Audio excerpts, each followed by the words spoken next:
галәмнәрне юктан бар кылып, безләрне халык иткән, тәрбияләгән Аллаһ Раббыбызга барча хәмд сәнәләребез, улуглау мактауларыбыз булсын. Шәһадәт китерәмен, Аллаһтан башка гыйбадәт кылырга лаеклы зат юктыр. Аллаһ бар, Аллаһ бер. Һәм шәһадәт китерәмен, Мухаммад ибн Габдуллаһ Аллаһның хак илчесе, тугры пәйгамбәре һәм шәриф булган кулыдыр. Аллаһ аңа, аның гаиләсенә һәм аның сахабаларына салават шәрифләрен насип әйләсә иде. Әмма бәъд, мөхтәрәм җәмәгать, бүгенге көндә әгәр дә телевизорны ачып карасаң, әгәр дә интернетка кирсәң, көнне, төне безгә күңелне төшерә торган, безнең күңелебезгә шушы кайгы хисен китерә торган яңалыкларны күрергә була. Кайдадыр сугышканнар, бәрелешкәннәр, кайдадыр җир ишелгән, кайдадыр башка нәрсә булган, монда ДТП, монда авария һәм башкасы, һәм башкасы. Ләкин мөхтәрәм җәмәгать, бүгенге хутбәдә ул әйберләр турында түгел, мөселманның күңеле, мөселманның йөрәге оптимистик хәлдә булырга тиешлеге турында сөйләп узасым килә. Ягъни, мөселманның йөрәге, мөселманның күңеле ул һәр даим яхшылык күрергә, матурлыкны таный белергә һәм үз-үзенең халәтен яхшыртырга, омтылырга тиешле. Һәм пәйгамбәребез Мухаммад саллаллаһу алейхи ва саллям яхшы сүзләрнең күңелне күтәрә торган, воодушевляющий сүзләрне пәйгамбәребез ярата иде. Һәм бер хадисендә әйтелә, һәм ул хадис Сахих аль-Бухари һәм Сахих аль-Муслим хадисләр җыентыгында килә, ла адва ва ла тияра. Төрле ширләр яктыру сынамышларына ышанмагыз дип әйтә. Алар юк ди. Нашар хурафатларга ышанмагыз ди. Ва ю'җибуни аль-фa'лус салих. Һәм миңа ди шушы яхшы галәмәт ошыйдыр дип әйтә. Аль-фa'лус салих. Һәм нәрсә ул, нинди ул яхшы галәмәт ди? Пәйгамбәребез әйтә, ул ди ишетелгән матур, күркәм сүз дип әйтә. Ягъни, пәйгамбәребез саллаллаһу алейхи ва саллям үзе һәм безне төрле хурафатларга, сынамышларга, имеш-мимешләргә ышанмаска кушты. Бар нәрсә Аллаһы Тәгаләнең тәкъдиреннән диде. Вәләкин пәйгамбәребез нәрсә дип әйтте? Миңа нәрсә ошый ди? Күңелне күтәрә торган оптимистик сүзләр ошый дип әйтә. Ягъни матур һәм шушы яхшы булган, күңелне күтәрә торган сүзләр ошый дип әйтте. Һәм шуңа мөхтәрәм җәмәгать, яхшы сүз, яхшы сынамыш, матур күренеш, булар һәммәсе дә пәйгамбәребез саллаллаһу алейхи ва саллям тормышында бик күп булды. Әгәр дә пәйгамбәребезнең хәленә карасак, тормышына карасак, пәйгамбәребезнең тормышында бик күп сынаулар булды. Без бүгенге көндә үз-үзебезне пәйгамбәребезнең бер өлеше генә тормышына да чагыштыра алмыйбыз. Ул күргән авырлыклар, ул башыннан кичергән бәлаләр, каршылыклар, бәрелешүләр. Вәләкин пәйгамбәребез Мухаммад саллаллаһу алейхи ва саллям һәр вакыт үз-үзен, сахабаларын, тирә-ягындагы кешеләрнең күңелләрен күтәрергә ашыкты. Аларга һәр вакыт матур, җайлы сүзләр әйтте. Һәм алар бу сүзләрне ишеткәч, әлбәттә, алар бик тә сөенә иделәр. Һәм алга таба оптимистик караш белән карый башладылар. Һәм әгәр дә исегезгә төшерсәгез, пәйгамбәребезнең һиҗрәт кыссасы. Пәйгамбәребез Мухаммад Әбу Бәкр белән бергә Мәккәдән Мәдинәгә күченер өчен башта көньякка китеп, 3 көн буена тау куышлыгында качтылар. Аларны куып килгән, аларны әзерлекләргә килгән, шушы сугышчылардан качыр өчен, алар туктасыннар өчен пәйгамбәребез тау куышлыгында 3 көн ятты Әбу Бәкр белән. Һәм шунда кайсы бер вакытларда Әбу Бәкр җылый иде, курыкты. Эй Аллаһ илчесе ди, әгәр дә буларның берәресе аяк астына караса, безне күрәчәк дип әйтә. Безне табачак ди. Һәм шунда пәйгамбәребез Мухаммад саллаллаһу алейхи ва саллям Әбу Бәкрнең күңелен ничек тынычландырды? Эй Әбу Бәкр дип әйтә. Әгәр дә 2 кеше өчен өченчесе Раббылары Аллаһ булса, син ул 2 кеше турында нәрсә уйлыйсың дип әйтә. Алар һәлак булырлармы? Алар юкка чыгарлармы? Аларны тотырлармы? Юк. Әгәр дә синең сакчың, синең яклаучың Аллаһ Тәгалә икән, ул сине калдырмаячак. Һәм шуңа, мөхтәрәм җәмәгать, шул сүзләргә Аллаһ Тәгалә Тәүбә сүрәсенең 40-нчы аятында былай дип әйтә: إذ يقول لصاحبه لا تحزن إن الله معنا. Һәм менә шушы ике кешенең ди берсе ди, ул пәйгамбәребез булды. Икенчесенә Әбу Бәкергә нәрсә дип әйтте ди? Борчылма дип әйтә. Кайгырма ди, Аллаһ Тәгалә безнең белән дип әйтте ди. Һәм шуңа, мөхтәрәм җәмәгать, мондый вакыйгалар пәйгамбәребез тормышында бик күп. Һәм пәйгамбәребезгә яхшы, матур сүзләр ошый иде диелә. Шулай ук, мөхтәрәм җәмәгать, пәйгамбәребезнең тормышы түгел. Нинди генә пәйгамбәр, нинди генә илче булмасын, карагыз аның тормыш юлларын. Карагыз алар турында Коръәндә нәрсә әйтелгәнлекләрен. Нух алейхиссалам нәрсә белән каршылашты? Ибраһим алейхиссалам, Муса һәм башкалары нәрсә белән алар каршылаштылар? Нәрсәгә каршы тордылар?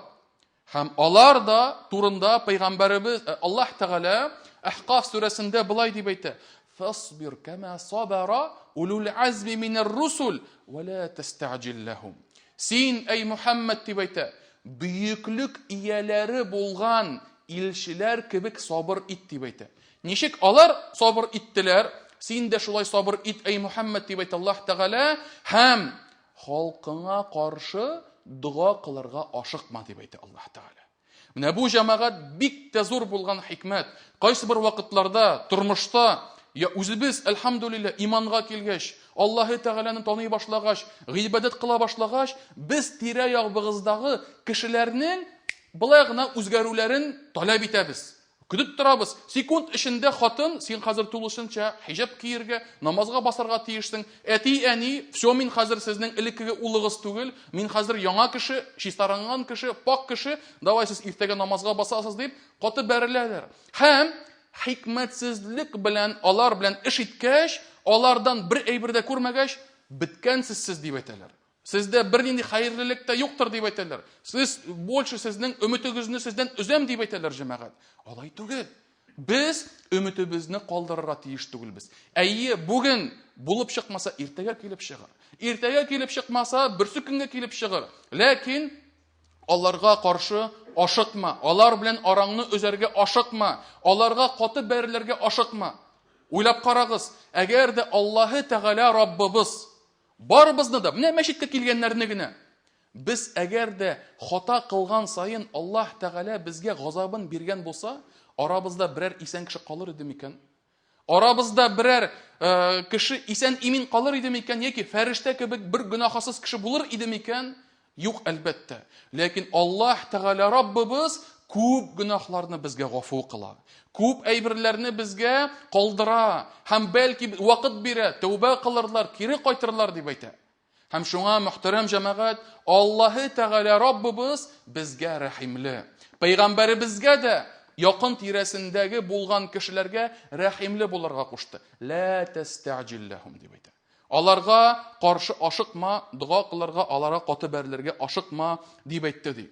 Шулай ук, мөхтәрәм җәмәгать, Яқуб алейхиссалам, аның тормышын карасак, башта бер улын югалтты. Аннан соң улы Юсуфны югалтты. Аннан соң икенче улы Биньяминны югалтты. Ләкин шулай да аның сүзләрендә оптимизм җәмәгать, тулып яткан оптимизм. Һәм нәрсә дип әйтә? Яқуб алейхиссалам беренче тапкыр без беренче баласын, яраткан баласын югалткач, ва а'ламу миналлаһи ма ла та'ламун. Өметләнә, һәм мин ди, сез улларым белмәгән әйберләрне Аллаһ Тәгаләдән беләмен дип әйтте. Аннан соң икенче улын югалткач, Биньямин калды бит Юсуф янында, кайтмады кире өенә. Һәм шунда кайгыра әлбәттә Яқуб. Вәләкин нәрсә дип әйтә? Асаллаһу айятияни бихим җами'a. Бәлки Аллаһ Тәгалә аларның барысы белән дә миңа кире кайтарыр дип Аллаһ Тәгаләгә омтылды, мөхтәрәм җәмәгать.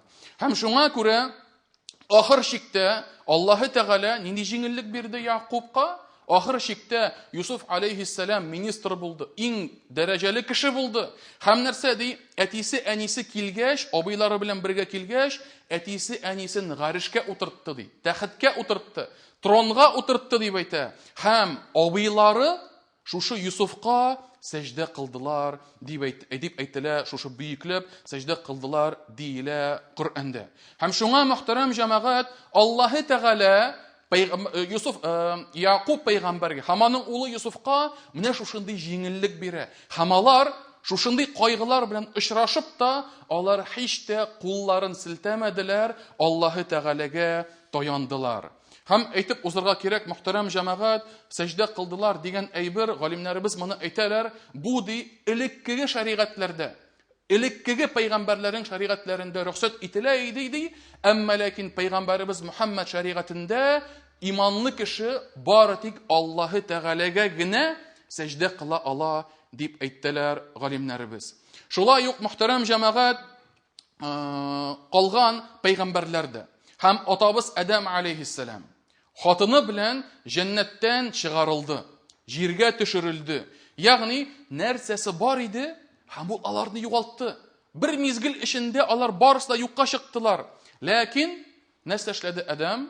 Кайгырып утырдымы, җылап утырдымы? Юк. Нәрсә дип әйтә Аллаһ Тәгалә?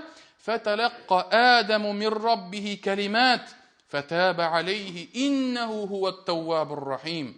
Һәм Адәм ди Раббысыннан сүзләр өйрәнде дип әйтә. Тәүбә сүзләре, гафу сорау сүзләре, хатаңны аңлап, хатаны төзәтергә сугарылган, омтылган сүзләр диелә. Һәм Аллаһ Тәгалә гафу кылданы дип әйтә. Гафу кылды, тәүбәсен кабул итте ди. Дөрестлектә ул Аллаһ Тәгалә Раббыбыз тәүбәләрне кабул итүче һәм рәхимлек иясе диелә шушы аятта, Бакара сүрәсе 37-нче аятында. Һәм шулай ук, мөхтәрәм җәмәгать, яңадан пәйгамбәребез саллаллаһу алейхи ва саллям тормышына кире кайтсак, мөхтәрәм җәмәгать, пәйгамбәребезнең бөтен тормышы шушы оптимизм белән сугарылганын күрербез, мөхтәрәм җәмәгать. Пәйгамбәребез бик күп хадисләрендә безгә моны белдертә. Мисал өчен, пәйгамбәребез саллаллаһу алейхи ва саллям кайсы бер сахабаларга шушы Персия иленең патшасының байлыкларын син киерсең, сиңа булыр диелә. Уйлап карагыз, җәмәгать, нинди пәйгамбәребездә шушы яхшылыкка, шушы өстенлеккә омтылу. Персия башлыгының, Хасрояның байлыкларын син киерсең дип әйтә. Икенче хадисләрендә, әгәр дә берәр сахаба ширләсә, пәйгамбәребез саллаллаһу алейхи ва саллям нәрсә дип әйтә иде? Ла бәъса, tahurun иншаллах. Ничего страшного, проблема юктыр. Тиз узар, иншалла чистарынырсың, пакланырсың дигән сүзләр, мөхтәрәм җәмәгать. Һәм шуңа күрә менә бу сөннәттәге килгән зикрләр. Авырдың икән, бу зикрне әйтеп күңелең тынычлансын.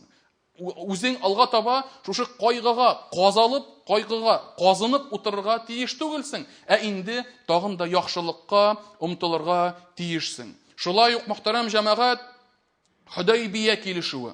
Худайбия килешүе дигәннән пәйгамбәребез сахабалар белән ул гомрә кылырга ният кыла. Һәм килә, инде Мәккәгә килеп җиткәндә, Мәккә мөшрикләре чыгалар да, юк, кирмисең. Кирмисең, кертмибез, хәзер килешү төзибез, әйбәтләп язабыз бүтән әйберләрне, анасын киләсе елга килерсең дип әйтә. Һәм менә шушы переговорщиклар килә Мәккәдән, Курайшлардан 2 переговорщик килә, һәм шуларның берсе Сухейл ибн Амр. Сухейл дигән сүз кеше исеме, аның мәгънәсе легкий, җиңел әйтелгән кеше. Ни җәмәгать, без субханаллах бүгенге көндә ул җиңел кешеләргә бик тә мохтаҗ. Кешенең исеме дә, җисеме дә әгәр дә җиңел булса, ул кеше гаиләсенә дә рәхәтлек китерер. Ул кеше дусларына да рәхәтлек китерер. Тирә-ягындагы бар кешеләргә дә ул җәмәгать бик тә җиңел булачак. Һәм без менә шушындый җиңел кешеләргә җәмәгать бүген бик тә мохтаҗбыз. Һәм шушы кеше ул вакытта ул мөшрик иде, аннан соң ул мөселман булды, сахабалардан булды. Сухейл ибн Амр, җиңел, ягъни исеменең мәгънәсе җиңел. Пәйгамбәребез саллаллаһу алейхи ва саллям кем килде безнең янга сөйләшергә? Сухейл ибн Амр. Сухейл булгач җиңел булыр. Сәһл иншаллах дип әйтте ди. Ягъни шушы кешенең исемен ишеткәч сөенде. Мондый яхшы, шушы матур сүзне ишеткәч, кешене күргәч, ул нәрсә? Сөенде һәм җиңел булыр иншаллах дип әйтте.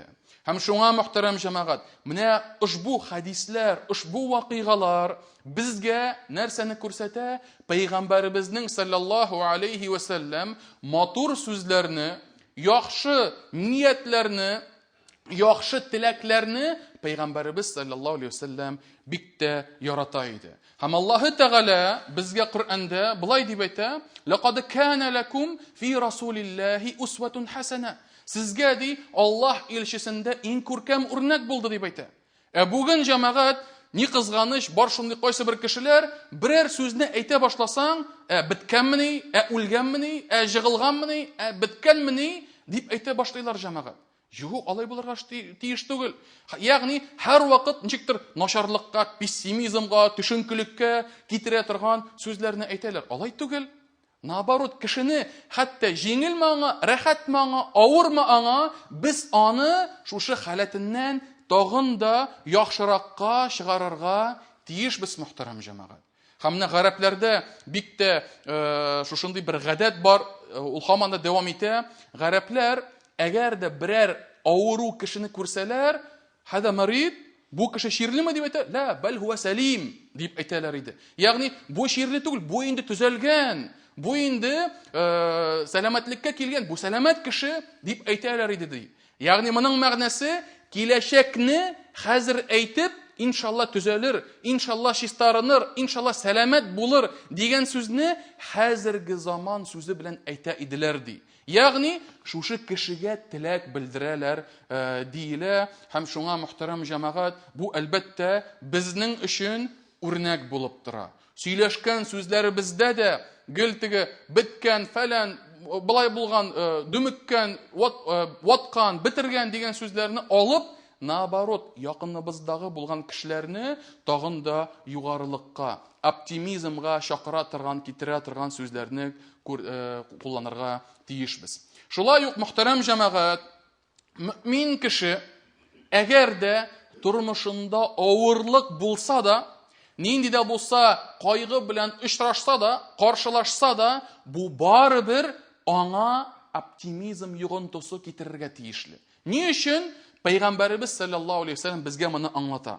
Пәйгамбәребез әйтә: "Ма мин муслимин юшакку шаукатан фама фауқаха", нинди генә мөселман булмасын ди, әгәр дә аңа шәнешке казалса, яки моннан да авыррак булган эш булса ди, "Илля кутибат лаху биха дараҗа".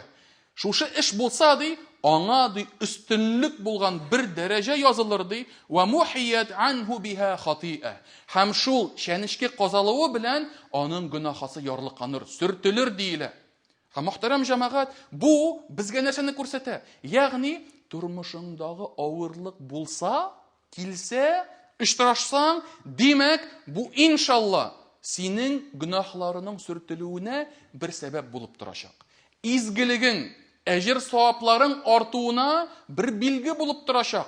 Авыр әйе, сабыр итәргә кирәк әйе, валакин ул синең күңелеңне төшерергә тиеш түгел.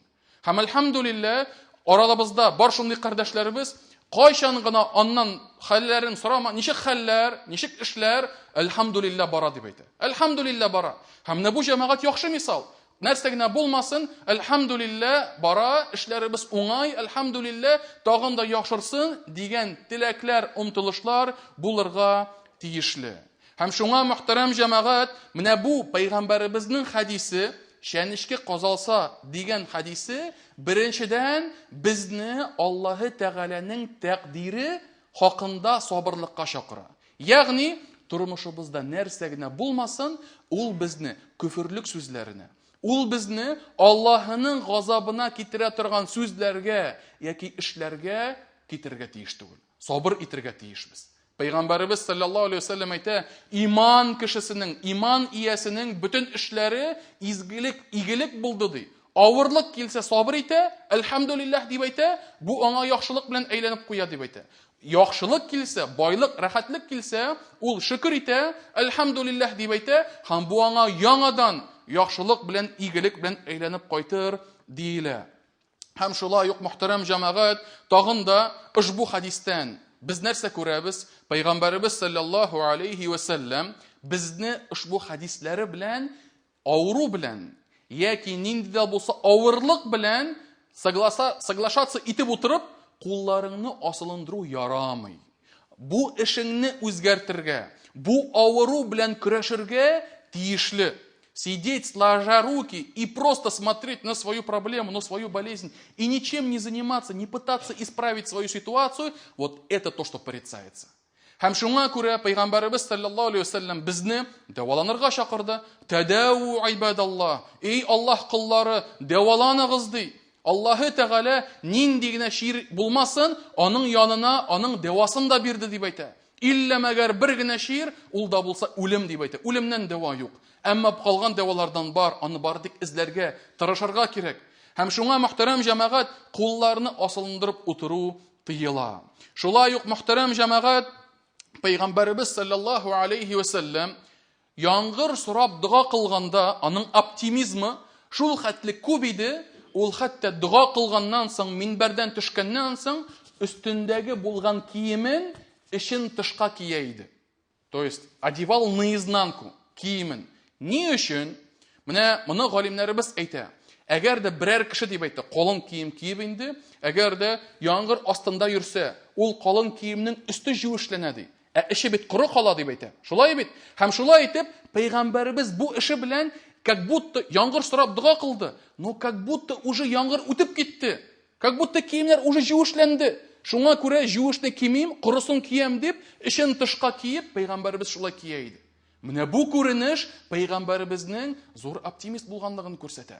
Ягъни Пәйгамбәрбез саллаллаху алейхи ва саллям нинди генә эш эшләмәсен, нинди генә дуа кылмасын, Аллаһ Тәгаләдән булыр, килер, кабул булыр дип Пәйгамбәрбез саллаллаху алейхи ва саллям бер кашанда Аллаһы Тәгаләдән өмөтен үзмәде.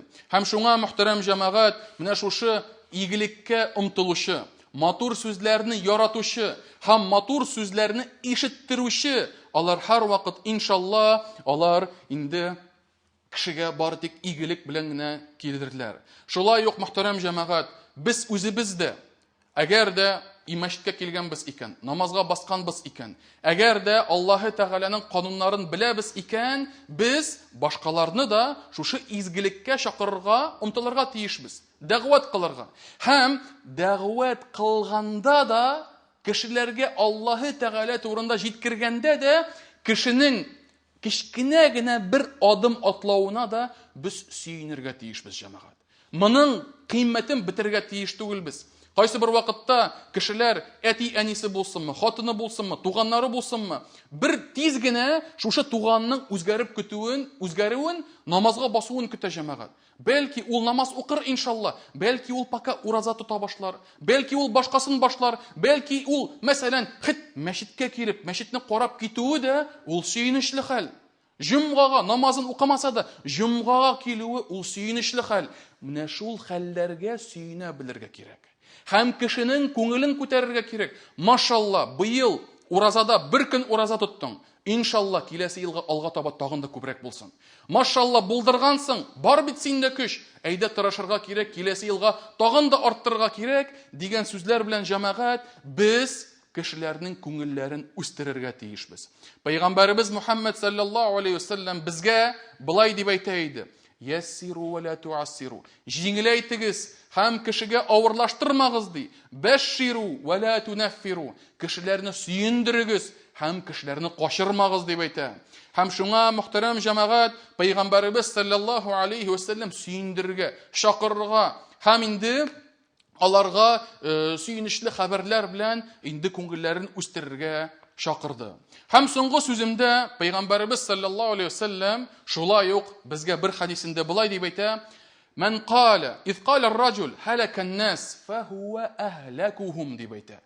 Әгәр дә берәр кеше дип әйтә, кешеләр биттеләр, җүнле кеше калмады дип әйтсә дип әйтә, ул араларында иң җүнсезе булыр дип әйтә Пәйгамбәрбез. Иң биткәне булыр ди. Ягъни кем менә шушы сүзләрне әйтеп, бу бит ничек әйтим инде, ничего не исправил. Ул берәйбер дә алып килмәде. Ул, может быть, констатирует факт, но ул шушыны үзгәртергә бер адымында, бер нинде куймады. Наоборот, битте, юк булды, все, кешеләр бөтенсе җүнсез булдылар, калдылар, биттеләр дип әйтүе белән ул җәмәгать оптимизмны битерде. наоборот авырлыкка китерде. Шулай ук галимнәребез бу хадисне ике төрле тәфсир кылалар. Беренчесе, кем ди алай әйтсә ди, ул үзе һәлак булыр ди. Кешеләр һәлак булды дип әйтүче ди, ул үзе һәлак булды ди. Бу беренче тәфсире. Икенче тәфсире, кем ди кешеләр һәлак булды дип әйтсә, ул араларында иң һәлак булганысы дип әйтә. Иң җүнсезлеккә ирешкәнесе булыр диелә. Һәм шуңа мөхтәрәм җәмәгать, үзебезнең, туганнарыбызның, якыннарыбызның күңелләрен күтәрергә ашыгыйк, мөхтәрәм җәмәгать. Һәм Пәйгамбәребез Мухаммад саллаллаһу алейхи ва саллям тормышында кулланган шушы күренешләрдән, дугалардан, зикрләрдән файдаланыйк. Һәм үзара да бытовой уровеньда булсынмы, мәчеттә булсынмы, дуслар белән, туганнар белән булсынмы, кешене буйыктыра торган, кешегә авырлык китерә торган сүзләрдән сакланыйк, мөхтәрәм җәмәгать. Һәм иншаллаһ ул вакытта Аллаһ Тәгалә хәлләребезне үзгәртер, Аллаһ Тәгалә безне тагын да җиңеллеккә чыгарыр иншаллаһ. Һәм инде Аллаһ Раббым барыбызның да гөнаһларын гафу кылса иде. Аллаһ Тәгалә Раббыбыз барыбызга да телләребезгә, тел ачкычлары, матур сүзләр һәм күңелне үстерә торган гыйлемнәр таратырга, әйтергә Аллаһ Тәгалә Раббым насыйп итсен. أقول ما تسمعون وأستغفر الله لي ولكم ولسائر المسلمين من كل ذنب فاستغفروه إنه هو الغفور الرحيم.